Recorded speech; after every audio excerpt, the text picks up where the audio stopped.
할렐루야. 네, 여러분 살아가면서 가장 큰 관심사가 있다면 무엇입니까? 여러분에게 가장 귀한 관심사 무엇일까요? 오직 주님, 주님만이 나의 관심입니다. 그럼 얼마나 좋겠어요. 그런데 그렇지 못한 것이 현실 아닙니까? 우리가 살아가는데 매우 중요한 부분을 차지하는 것이 경제가 아닐까, 그렇게 생각을 합니다. 그것은 우리의 생존과 직결되기 때문이기도 하겠죠. 이 자본주의와 자유경제, 시장 경제를 시행하는 이 사회에서는 뭐라고 할 것 없이 돈의 위력이 대단합니다.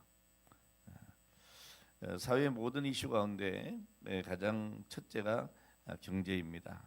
아무리 정치적인 성과를 많이 거둘지라도 경제를 망치면 그 정부는 국민의 지지를 받지를 못하죠. 그래서 이 물가에도 굉장히 많은 관심들을 가지고 정치인들은 또 여러 가지 정책을 내놓고 또 이슈를 만들기도 합니다.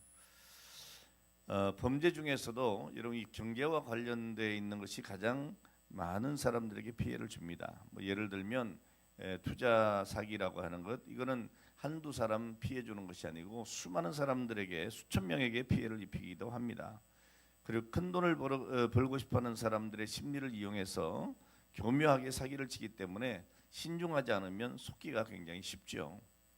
그리고 정치가들 가운데서도 이 돈 문제로 참 망신을 당하고 또 정치 생명이 끝나는 그런 일들도 많고, 심지어는 감옥에 가는 사례들도 많이 일어나기도 합니다. 공정이 생명인 재판에서도 우리는 이런 얘기를 많이 듣잖아요. 유전, 무죄, 그리고 무전 유죄라고 하는 이런 말이 상식처럼 그렇게 통하는 그런 일들이 있는 것들도 보게 되어집니다. 돈이 있으면 요즘에는 이제 일반인들도 우주 여행 갈 수 있는 그런 시대가 열렸죠. 이건 이 최근 근래에 있었던 것도 아니고요. 사실은 2001년 4월에 미국의 억만장자인 데니스 디토라고 하는 사람은 2천만 달러, 그러니까 우리 돈으로 약 250억 가까이 되는 돈을 내고 역사상 첫 우주 여행을 다녀왔다고 하는 기사를 우리는 알고 있고, 그리고 지금까지 약 7명의 사람들이 우주 여행을 다녀왔다, 그런 이야기도 있습니다. 자, 그 외에도 여러분 돈이 있으면 할 수 있는 일들이 굉장히 많죠. 여러분들도 마찬가지로 내가 돈만 있으면 이런 얘기를 많이 하게 되어집니다. 여러분 돈만 있으면 뭐든지 할 수 있을까요? 어떻습니까? 돈만 있으면 내가 돈만 있으면 뭐든지 할 수 있을 텐데, 그런데 여러분 돈이 맞는 건 아닙니다. 돈이 해결할 수 없는 것들도 너무너무 많이 있습니다. 아무리 부자라고 해도 여러분 죽음을 면할 수는 없습니다.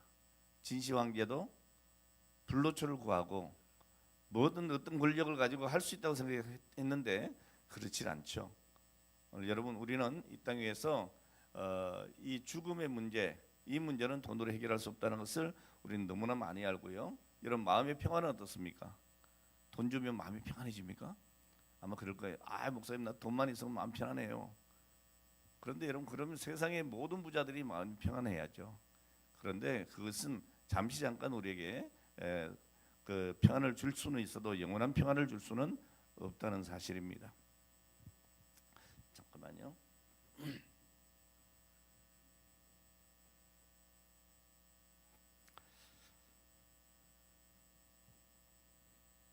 마태복음 5장 3절 말씀 보면 심령이 가난한 자는 복이 있나니 천국이 그들의 것이다, 이런 말씀이 기록되어져 있습니다. 여러분 심령이 가난한 자는 어떤 사람입니까? 겸손하게 하나님의 긍휼을 구하는 사람입니다. 재물이 많으면 교만해지기 쉽습니다.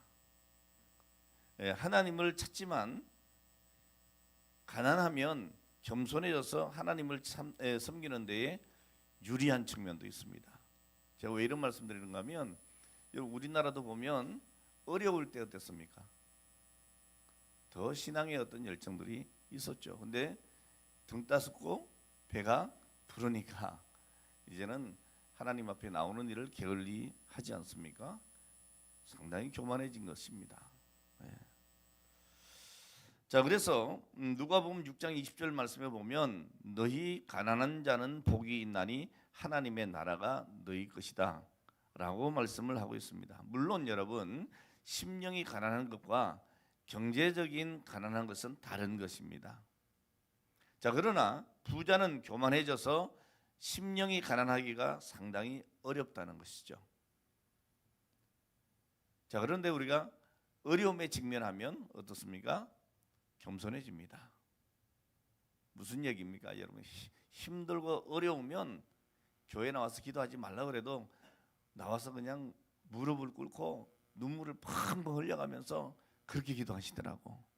근데 조금 여러분 가진 것이 있고 평안해지고 뭔가 좀 이게 여유가 있어지면 웬일인지 하나님 앞에 나오질 않아요. 오늘 여러분 어느 시대나 부자는 주님을 믿기가 어렵고 서민들 가운데 믿는 사람이 많았습니다. 우리나라도 어려울 때 부흥했습니다. 근데 경제가 부흥하고 나니까 심령의 부흥이 되지 않는 것 같아요. 안타까운 일이 아닐 수 없습니다. 자, 그러나 여러분 꼭 기억하셔야 됩니다. 무엇보다도 돈으로 할 수 없는 것이 너무너무 많지만은 무엇보다 하나님의 은혜를 돈으로 살 수는 없습니다. 죄사함도 돈으로 살 수는 없습니다. 아무리 큰 돈을 낼지라도 거듭날 수 없습니다. 여러분, 하나님께로부터 내려오는 모든 신령한 은혜와 복은 돈으로 살 수 있는 것이 아니라는 사실이죠. 그래서 베드로 사도는 이렇게 말씀을 합니다. 너희가 알거니와 너희 조상의 유전한 망령된 행실에서 구속된 것은 은이나 금같이 없어질 것으로 한 것이 아니다. 여러분, 돈은 우리가 살아가는 동안에 유용할 수는 있습니다만은 오늘 그것이 우리를 영구하게 만들어주지는 못합니다. 베드로서 3장 10절은 말씀하시기를 주의 날이 도적같이 오리니 그날에는 하늘이 큰 소리로 떠나가고 체질이 뜨거운 불에 풀어지고 땅과 그 중에 있는 모든 일이 드러난다라고 말씀을 하고 있습니다. 여러분, 번영하던 소돔성이 하나님의 심판을 받아서 유황불로 소멸되었듯이 우리 주님께서 구름 타고 강림하시는 그날에 우리 성도들은 공중으로 들림받아서 주님을 영접하겠지만은 재물을 의지하고 살던 사람들은 세상 물건들이 불탈 때에 함께 멸할 것이라는 겁니다. 우리 영혼 구원은 은과 금으로 살 수가 없습니다. 아무리 많은 황금을 주고도 구원을 살 수는 없습니다. 그만큼 우리 구원, 하나님께로부터 죄 용서함 받고 천국 백성 되는 것은 무엇과 비교할 수가 없습니다. 이 지구상에 있는 모든 돈을 다 준다 해도 여러분 단 한 사람의 영혼도 구원할 수 없습니다. 이건 하나님 손에 달려 있는 것입니다. 자, 우리는 그럼 어떻게 구원받은 것일까? 무슨 값을 지불했느냐? 아닙니다. 우리는 자기의 죄값을 지불하고 속량받을 만한 능력이 없습니다. 자, 그러면 우리가 어떻게 구원을 받은 것입니까? 긍휼이 풍성하신 하나님께서 오늘 여러분 한 분 한 분, 이 세상에 한 사람 한 사람을 대신해서 그 값을 지불하셨습니다. 자, 하나님께서 지불하신 대가가 무엇입니까? 사도 베드로는 말하기를 오늘 본문 1장 19절에 이렇게 말합니다. 오직 흠없고 점 없는 어린 양 같은 그리스도의 보배로운 피로 한 것이다. 자, 여기 말씀에서 뭐라고 시작하죠? 오직 이렇게 말합니다. 오직 흠없고 점 없는. 오직이라고 한 것은 여러분 예수 그리스도의 보혈이 아니고서는 그 누구도 구원받지 못한다는 겁니다. 여러분, 우리의 구원은 오직 예수 그리스도로 오는 거예요. 여러분, 여기에는 다른 어떤 것도 갖다 붙일 수가 없어요. 오직 예수 그리스도의 대속만이 우리를 구원할 수 있다. 오직 예수 그리스도를 통해서만이 구원을 받을 수 있다. 자, 그러기에 우리 예수님께서 친히 말씀하시기를 뭐라고 하십니까? 내가 곧 길이요 진리요 생명이니 나로 말미암지 않고는 아버지께로 올 자가 있다 없다? 없다라고 말씀을 하고 있는 것입니다. 여러분, 우리는 오직 예수 그리스도 안에서만 구원받을 수 있습니다. 근데 요즘 참 엉뚱한 얘기하는 사람들이 점점 많아지고, 교회를 다닌다고 하면서도, 아니 목사들 중에서도 신학자들 중에서도 이상한 소리 하는 사람들이 많습니다. 뭐 종교는 다 똑같은 거 아니냐, 종교다원주의. 예? 뭐 어떻게 하든지 어떤 종교든지 믿으면 뭐 신께로 가는 거 아니냐라고 얘기합니다. 오늘 여러분, 그런 말은 듣지도 말고, 네? 아니 성경에 그런 게 어디 있습니까?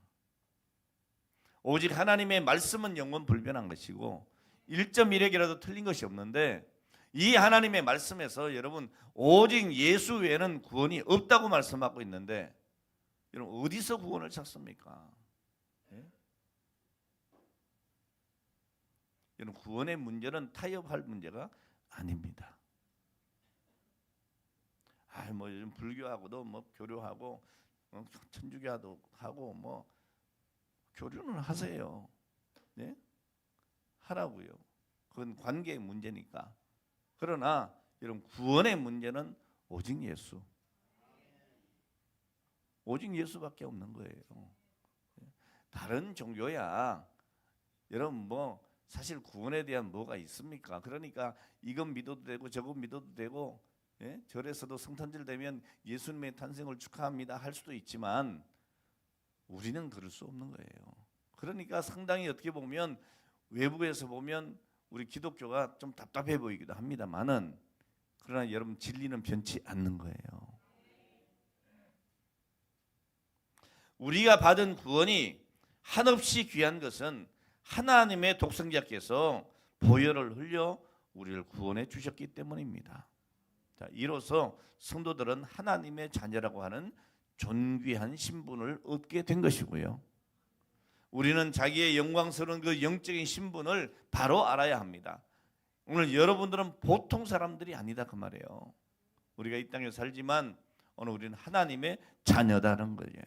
천국 백성이라는 겁니다. 우리는 이런 영적인 신령한 영광스러운 신분을 가지고 있다는 것입니다. 자, 그래서 우리는 어떤 형편에서도 어떤 환경에서도 위축되지 않고 담대하게 믿음을 지켜나갈 수 있는 겁니다. 사람들이 알아주지 않아도 좀 섭섭해할 필요가 없습니다. 구원자 하나님께서 알아주시기 때문입니다. 여러분, 하나님께서 나를, 오늘 여러분을 자기 백성 삼아 주셨습니다. 저는 이 말이 굉장히 와닿아요. 제가 이 집회를 가든가 아니면 총회일로 이렇게 미국에 여러 차례 제가 다녀왔습니다만은, 이런 미국에서 사는 우리 한인들 있지 않습니까? 뭐 우리 한인들뿐 아니고 뭐 미국에 와 있는 여러 나라 사람들의 꿈에도 소원이 뭡니까? 시민권 받는 거예요. 시민권. 거기 가보면 미국에 이민 온 지 10년이 돼도 15년이 돼도 20년이 돼도 시민권을 받지 못해가지고 그것 때문에 굉장히 안타까워하는 그런 우리 동포들을 많이 봤어요. 제가 전에는 부흥회를 한번 갔는데 점심때 식사를 어느 가정에서 준비를 했는데 완전 잔치를 벌여놨더라고요. 예? 그래서 내가 그 담임 목사님께 물었죠. 오늘 무슨 날입니까? 그랬더니 오늘 우리 교회 나오는 이 집사님이 미국에 온 지 19년째 되었는데 시민권 받았다는 거예요. 그래서 온 교우들을 다 불러서 잔치를 하는 거예요. 좀 그런 잔치에도 제가 참석해 본 사람입니다. 자, 그러니까 여러분, 이 시민권을 얻는다는 게 굉장히 영광스러운 거예요. 요즘에 동남아에 있는 여타 나라 사람들이 대한민국에 오는 것을 영광스럽게 생각합니다. 그만큼 우리나라가 좋은 나라가 됐다는 얘기죠. 잘 사는 나라. 자, 여러분, 세상에서는 이 미국 시민권을 가진 것도 대단하게 여기고, 네? 우리보다 못 사는 나라 사람들은 이 대한민국에 오는 것을 영광스럽게 생각합니다. 여러분들은 그냥 사니까 모르는 것 같죠? 모르시죠? 그렇지 않아요. 캄보디아나 필리핀이나 어디 가보세요, 여러분. 우리나라 오는 것이 옛날에, 뭐 옛날이래 봤자 언제입니까? 한 20, 30년 전에 우리가 미국 갈 때에 어려웠던 것 아시나요? 저도 미국 비자 받는데 1년이 더 걸렸습니다. 1년이. 뭐 얼마나 까다로운지. 뭐 인터뷰 해야 되고, 통장에 잔액이 얼마 있어야 되고, 직업이 확실해야 되고, 또 갔다가 올 때에 티켓을 양쪽 다 왕복을 다 끊어야 되고, 이거 다 확인하고, 그리고 난 다음에도 인터뷰 해가지고 가는 거예요. 요즘에는 어떻습니까? 그냥 우리는 쉽게 들어갑니다. 왜? 이제 뭐 우리나라 사람들이 미국 가서 불법 처리할 이유가 없잖아. 왜? 여기가 더 살기 좋은데 뭐. 이제 그럴 일이 없는 거예요. 오늘 여러분, 이 세상에 잘 사는 나라, 괜찮은 나라, 시민권 받아도 여러분 그렇게 영광스러워합니다. 좋아합니다. 여러분, 세상에는 이렇게 시민권을 갖는 것도 대단한데 이제 우리 성도들은 천국 시민이 됐으니까 얼마나 영광스럽냐는 말이에요. 네? 여러분 보면 별로 영광스러워하지 않는 것 같아요. 네? 여러분, 내가 천국 시민권자다 하는 것, 이거 여러분 자랑스럽게 생각하셔야 되는 겁니다. 네? 여러분, 어떻게 그렇게 됐느냐? 어떻게? 우리 하나님은요 그렇게 막 까다롭게 우리에게 하시지 않았다니까요. 네? 우리의 재물이나 학식이나 지혜나 재능이나 뭐 이런 것을 보지 않으시고 우리 하나님은 오직 믿음을 보신다는 거예요. 믿음을 보신다. 네. 여러분, 세상 사람들과 우리 그리스도인 성도들과의 차이는 뭐냐? 믿음의 차이다. 우리 하나님은요 세상적인 어떤 조건을 보지 아니하십니다. 믿음을 보십니다. 자, 그리고 우리가 반드시 알아야 될 것은 믿음으로 구원을 얻었다고 하는 것은 곧 은혜로 구원을 받았다는 뜻입니다.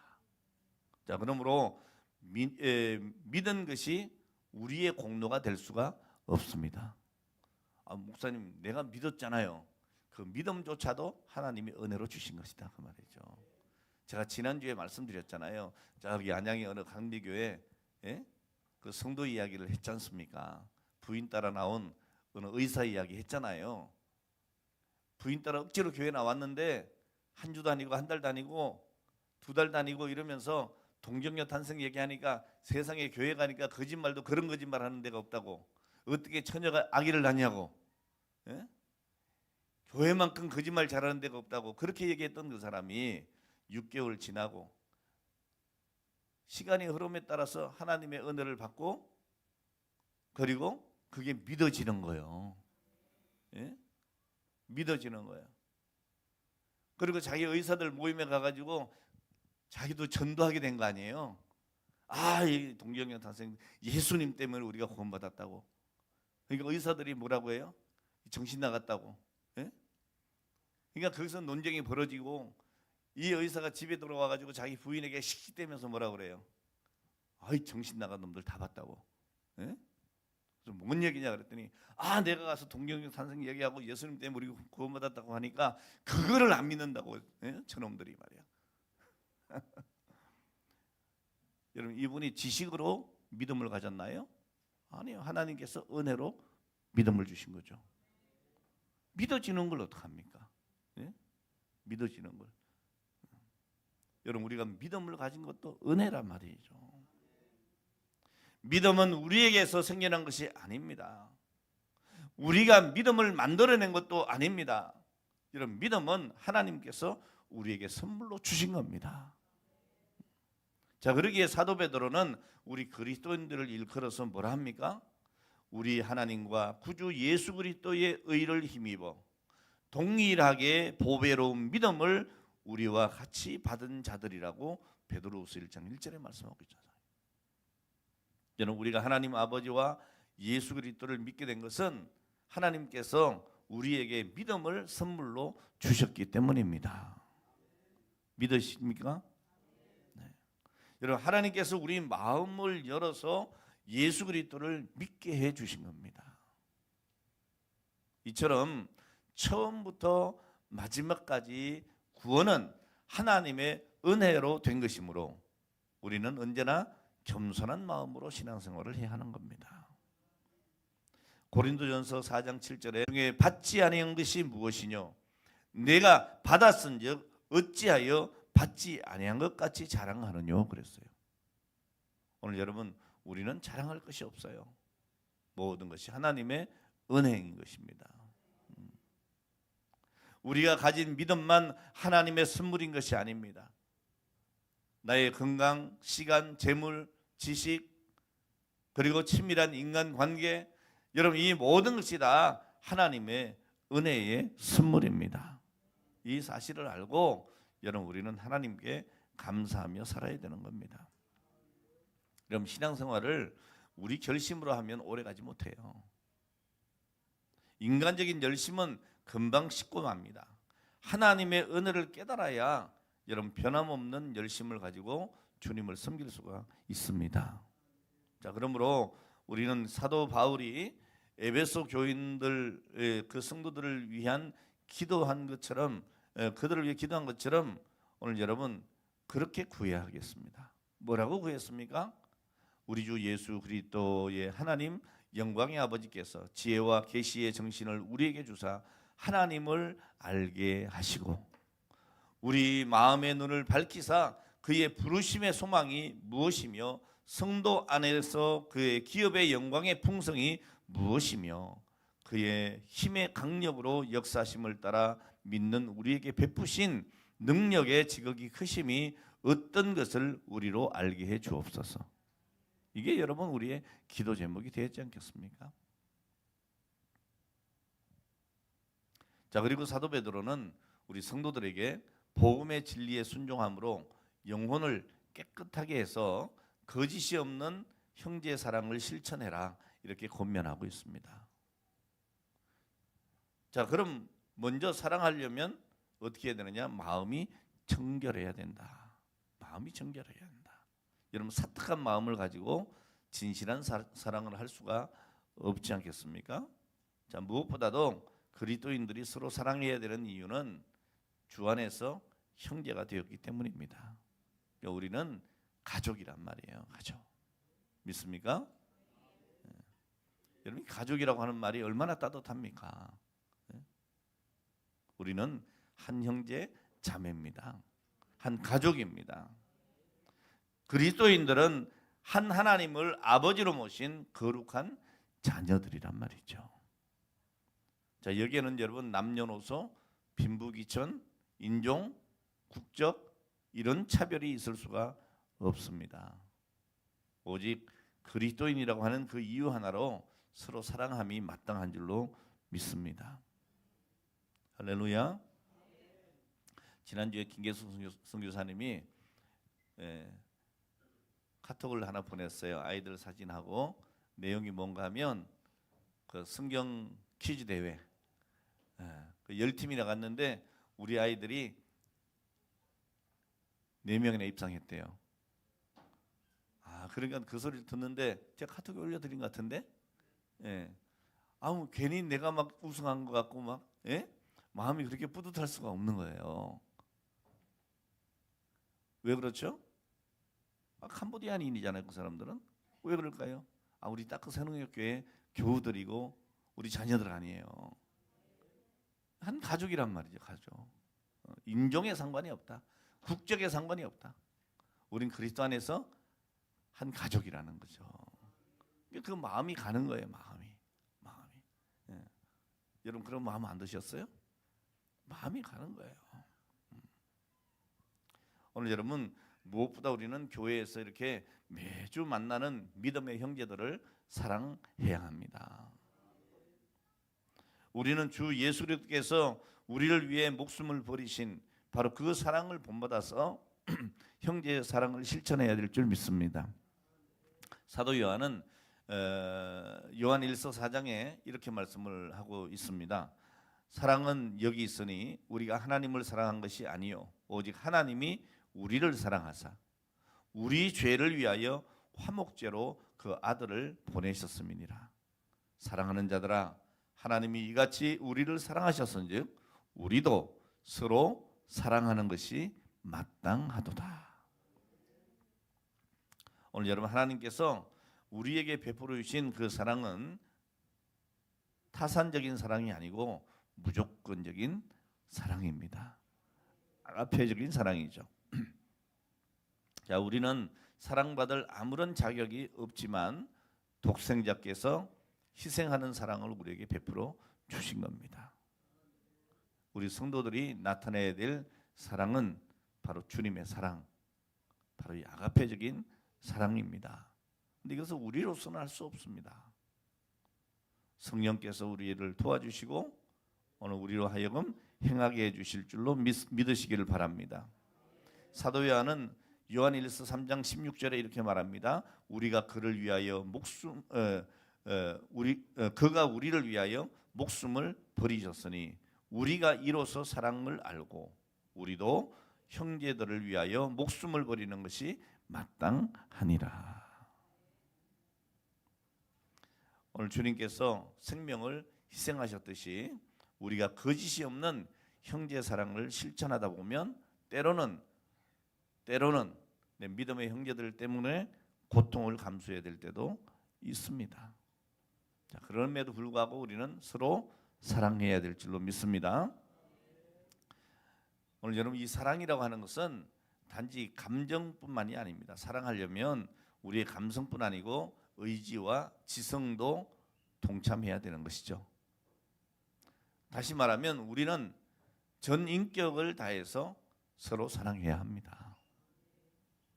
우리가 감정적으로만 사랑하다 보니까 별것 아닌 일에도 서로 설쭉뺄쭉하고 그것 때문에 등 돌리고 내가 저 인간 때문에 교회 나오기 싫다 그러고 그러잖아요.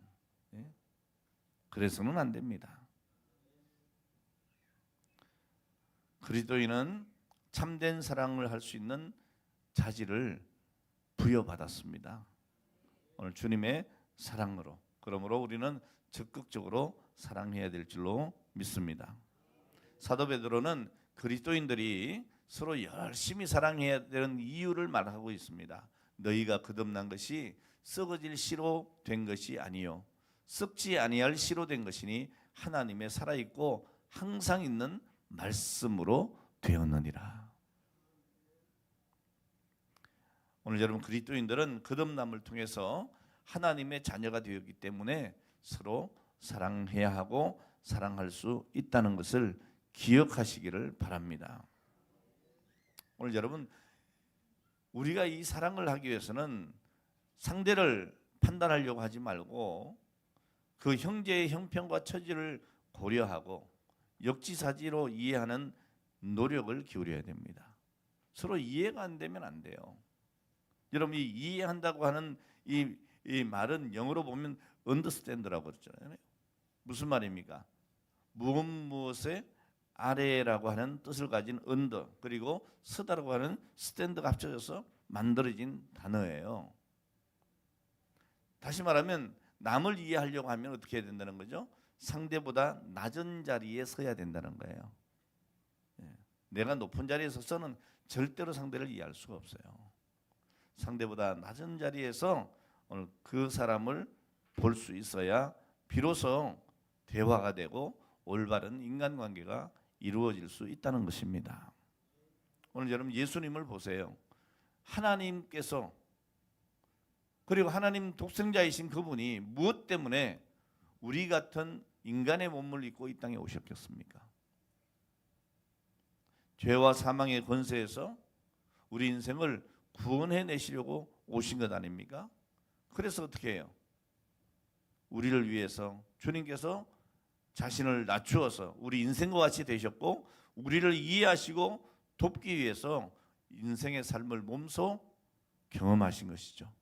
가난도 맛보시고 멸시와 천대도 당하시고 믿었던 사람에게 배신도 당하시고 채찍질도 당하시고 십자가에 죽기까지 하신 겁니다. 여러분, 우리보다도 더 인생의 쓴맛을 두루 체험하신 분이 바로 예수님이세요. 왜? 오늘 우리를 충분히 이해하시는 거예요. 그러니까 여러분들이 주님 앞에 나와서 머리 숙여서 여러분의 마음의 원통함을 토로하시면 우리 주님은 어떻게 해요? 이해한다. understand. 이해한다는 거예요. 예. 여러분들이 경험하지 못한 것을 상대가 얘기를 하면 뭐라고 생각합니까? 에이, 그런 게 어디냐? 그렇게 얘기하죠. 근데 내가 경험한 것들, 내가 당한 고통을 이야기하면 충분히 이해가 되죠. 아이고, 그렇구나. 얼마나 마음이 상했어. 응? 그래, 얼마나 어렵니? 이렇게 위로가 되는 거예요. 오늘 우리 주님은 우리 인생의 모든 것을 다 당하셨습니다. 그래서 우리의 처지와 형편을 다 아세요. 주님 앞에 여러분 나오시기만 하면 되는 겁니다. 자, 그래서 히브리서 2장 18절에서 뭐라고 말씀합니까? 자기가 시험을 받아 고난을 당하셨은즉 시험 받는 사람들, 시험 받는 자들을 능히 도우신다. 이렇게 성경에 기록되어 있습니다. 오늘 여러분 상대방의 처지를 이해하지 못하면 그에게 아무런 도움을 주지 못하고 오히려 마음을 상하게 하기 일쑤입니다. 야, 네가 잘못해서 그렇지 이렇게 나가는 거죠. 예? 저도 우리 아이들 좀 이해하지 못할 때 내 생각에 많이 갇혀 있을 때는 아이들이 무슨 이야기를 하면 그랬어요. 야, 그런 것도 못하냐? 예? 아, 그렇게밖에 생각 못해? 넌 꼭 왜 그렇게 하냐? 이렇게 되는 걸 이렇게 얘기를 했다고요. 그러니 그 아이들이 위로받으려고 제게 왔다가 얼마나 상처가 됐겠어요. 그래도 하나님의 은혜로 잘 컸지 뭐. 네? 그렇잖아요. 여기 아멘 그러잖아, 젊은 층. 다 마찬가지예요. 네, 다 마찬가지. 여러분 이해하지 못하면 상처를 주기 쉬워요.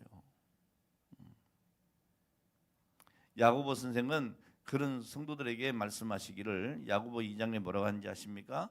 15절에 만일 형제나 자매가 헐벗고 일용할 양식이 없는데 너희 중에 누구든지 그에게 이르되 평안히 가라, 더웁게 하라, 배부르게 하라 하며 그 몸에 쓸 것을 주지 아니하면 무슨 유익이 되겠냐 했어요.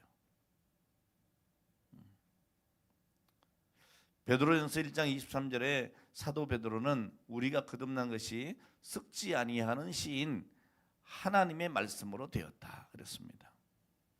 여러분 예수님께서도 하나님의 말씀을 씨앗의 비유를 많이 하셨죠. 여러분 죄인이 구원받기 위해서는 먼저 하나님의 말씀을 들어야 합니다. 자, 그러할 때 성령께서 하나님의 말씀을 통해서 우리에게 죄를 깨닫게 하시고 하나님의 뜻을 알게 하시는 거예요. 오늘 여러분 매일 성경 읽으시기를 제발 부탁합니다. 매일 기도하시기를 제발 부탁합니다. 여러분 매일 성경 읽지 않고 기도하지 않고 우리가 신앙생활을 하는 건 기적 중에 기적입니다. 믿음 생활하면서도 여러분 만족을 얻지 못하고 마음의 평안을 얻지 못하는 겁니다. 왜요? 하나님의 말씀을 묵상하지 않고 그 말씀을 들고 기도하지 않기 때문이에요. 그래 놓고 하나님 원망하죠. 하나님 제게 왜 이러십니까? 응? 여러분 그러지 마세요. 옆 사람에게 얘기해서 그러지 말자. 제발 좀 말씀을 묵상하자. 제발 좀 기도하자. 예? 안 하니까 자기가 스스로 그렇게 무덤을 파놓고 하나님 원망한다 이 말이죠. 오늘 여러분 세상의 것은 영구한 것이 없어요. 근데 우리는 자꾸 한 영원하신 하나님의 말씀을 버리고 썩어질 것을 따라가잖아요. 오죽 답답하면 성경에서 그렇게 우리에게 가르치시겠어요. 그러므로 모든 육체는 풀과 같고 그 모든 영광이 풀의 꽃과 같으니 풀은 마르고 꽃은 떨어지되 오직 주의 말씀은 세세토록 있도다. 오늘 살아가는 여러분, 말씀을 따라 살아가시기를 주의 이름으로 축원합니다. 오늘 우리가 말씀을 묵상하기 시작하면요, 우린 새로워져요. 새로워집니다. 우린 내면의 아름다움을 가꾸는데 힘써야 합니다. 고린도후서 4장 16절에 보니까 뭐라고 합니까? 그러므로 우리가 낙심하지 아니하노니 그 사람은 후패하나 우리의 속은 날로 새롭도다 그랬어요. 제가 이렇게 우리 교회를 보면 우리 한국 교회가 전반적으로 그렇습니다만은 점점 노령화되어 가는 것 같아요. 노령화. 한 30여 년 전에 저하고 아주 싱싱하게 신앙생활을 했던 그런 분들도 이제 이마에 주름이 생기고 머리가 희끗희끗해지고, 예? 제가 오늘도 이렇게 보니까 손에 주름도 이렇게 좀 생기고, 그래서 제 손도 한번 쳐다봤어요. 그랬더니 나도 좀 이게 이제 좀 탄력이 좀 떨어진 것 같고, 예? 야, 인생 뭐 있나 싶더라고.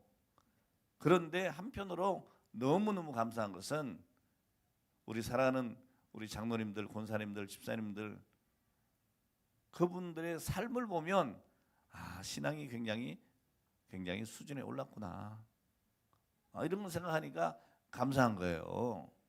예? 여러분, 사람은요 아무리 가꿔도 늙게 돼 있어요. 예? 늙게. 여기 우리 여기 젊은층 언제까지 그렇게 예쁠 줄 알지? 10년, 20년만 딱 지나가 봐라. 그 한숨 쉬잖아 벌써. 응? 별것 없어요. 그리고 반드시 가게 돼 있어. 반드시. 그러나 여러분, 내 겉사람은 후패해져도 내 속사람은 날로 새로워져야 돼요. 새로워져야 돼요. 전 요즘 그런 생각도 해봐요. 참 고상하게 늙는다고 하는 것이 쉬운 일이 아니구나. 그런 생각을 해보기도 합니다.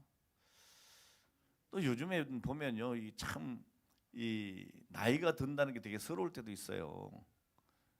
제가 어릴 때는요, 우리 동네 건달들도 동네 어른들이 지나가다가 그러면 확 이렇게 했다고. 응? 하다가도 구름 과자 먹다가도 이렇게 숨기고, 예? 그랬어요. 근데 요즘에 하면은 쳐다도 안 봐요. 근데 야단치면 어르신 이러지도 않아. 당신이 뭔데 참견하냐 그러지. 안 두들겨 맞으면 다행이야. 세상이 그래요. 그러니까 그냥 놔두세요. 예? 그게 정의롭지 못한 것도 아니에요. 시대가 이렇게 악해졌다니까. 오늘 여러분, 점점 이렇게 어른을 공경하고 존중하는 풍토가 점점 사라져가고, 요즘엔 젊어야 대접받는 오늘 그런 시대가 됐어요. 전 요즘에 정치권에도 보면 이제 새로운 세대, 젊은 세대를 세워라, 뭐 좋죠. 그 얘기가 한편으로 보면 경험이 많은 세대들을 무시하는 듯한 오늘 그런 이야기로 들리기도 해요. 제가 9세대라 그런가? 갈등 생기네. 네. 다 여러분 서로 필요한 거잖아요. 경험도 필요하고 새로운 아이디어도 필요하고 그런 것인데, 너무 한쪽으로 치우치는 것은 나라 발전에도 안 좋은 것 같아요. 네. 자, 어쨌든 여러분, 점점 이 시대가 이렇게 되어져 가는데, 이런 그리스도인들은 이 같은 세상 풍조를 보고 실망할 것이 없습니다. 우리의 육체는 늙어갈지라도 속사람은 나날이 새로워져 가기 때문에 그렇습니다. 그러니까 여러분, 나이가 들어갈수록 우리는 믿음이 더 성숙해지고, 또 인생의 경험을 통해서 하나님의 말씀을 더 깊이 깨닫고, 그리고 시간적인 여유를 기도와 묵상에 사용하면 우리가 고상한 사람으로 우리 하나님 앞에 서게 될 거예요. 오늘 여러분, 나이가 들면 들수록 이 다른 사람들을 이해하는 능력도 탁월해져야 돼요. 이게 굳어져 가지고 이 어린 것들이 이렇게 하면 안 되고 좀 이해력도 좀 넓어지고 폭이 좀 넓어져야 되고 또 젊은 층에서는 그 어른들의 경험들을 무시하지 말고 이런 아름다운 모습들이 이루어져야 되지 않겠나 싶습니다. 자, 어쨌든 여러분 오늘 우리는 서로 사랑해야 된다는 말을 하고 있는 거예요. 형제 사랑해야 한다. 우리는 한 가족이다. 서로 이해를 해야 한다. 그래야 참 사랑이 이루어진다. 할렐루야. 자, 그렇게 되기 위해서는 오직 하나님의 말씀에 우리가 함께 해야 한다. 하나님의 말씀은 영원한 것이다. 세상 것은 다 사라져도 하나님의 말씀은 세세토록 있도다. 하나님 말씀 붙들고 기도하는 오늘 우리가 되어야 할 줄로 믿습니다. 여러분 하나님의 말씀은 1.1획이라도 틀린 것이 없습니다. 그대로 성취됩니다. 오직 주의 말씀은 세세토록 있도다 하신 오늘 이 말씀이 오늘 이것을 의미하고 있습니다. 여러분 하나님의 말씀이 세세토록 있는 것은 곧 하나님께서 영원하신 분이시기 때문에 가능한 것입니다.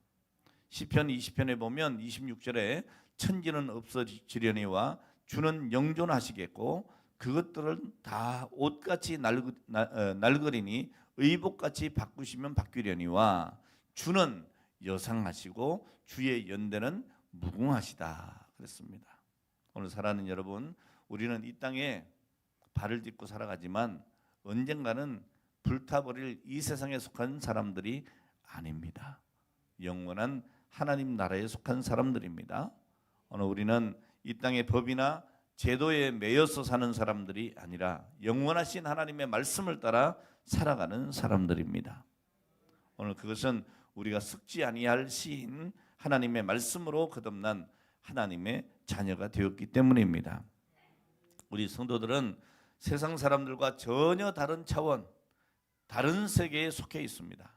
그러므로 세상은 거짓이 판치지만 우리는 진리에 속한 자들로서 진리를 순종함으로 우리의 영혼을 맑게 하고 깨끗하게 하고 세상의 거짓된 사랑을 버리고 거짓이 없는 예수 그리스도의 그 사랑을 우리가 본받고 서로 사랑해야 될 줄로 믿습니다. 우리 예수 그리스도의 보혈로 구속받은 하나님의 백성들 오늘 우리는 주님과 함께 영원한 천국에 이르기까지 늘 서로 사랑하고 또 우리가 확신할 것은 주님의 보호하심이 우리에게 있다는 것을 알고 언제나 담대한 믿음으로 살아가는 오늘 저와 여러분 되시기를 주의 이름으로 축원합니다. 오늘 이 시간도 보배로운 믿음의 구원을 받은 오늘 여러분들 대단히 축하하고 이 믿음을 버리지 않기를 주의 이름으로 축원합니다. 기도하겠습니다. 하나님 아버지 은혜와 사랑 감사합니다. 오늘 이 시간도